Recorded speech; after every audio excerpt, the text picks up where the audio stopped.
Hello નમસ્કાર મિત્રો, good morning. આજના બ્લોગમાં આપનું સ્વાગત છે.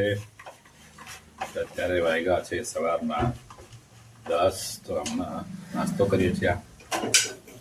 નાસ્તો સવારે પવાને કરે પણ થોડી ભૂખ લાગી તો પાછો કર્યો છે. તો જોઈએ આ ભાવનગરી ગાંઠિયા છે, મસ્ત છે, તો નાસ્તો કરીએ છીએ. અને જમવામાં બને છે આપણે પાલકની ભાજી, મેથીની ભાજી, તુવેરના દાણા મિક્સ શાક બને છે. શાક તૈયાર થઈ ગયું છે, તો હવે બનાવે છે રોટલો. તો રોટલો આપણો શેકાઈ રહ્યો છે. મકાઈ અને ઘઉંનો મિક્સ રોટલો બનાવે છે. મિક્સ રોટલો બનાવે તો બહુ મસ્ત લાગે છે. આપ સૌ મિત્રો પણ તમે બનાવી જોજો, બહુ મસ્ત લાગે છે મકાઈ અને ઘઉંનો મિક્સ રોટલો. તો આ શાક તૈયાર થઈ ગઈ છે, તો બતાવીએ તમને.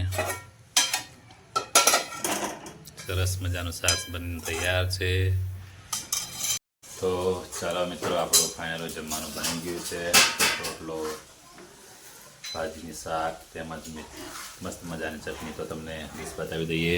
તો આ છે આપણું મેથીની ભાજી, પાલક અને તુવેરના દાણાનું શાક. આ છે મસ્ત મજાની ચટણી અને આ છે રોટલો.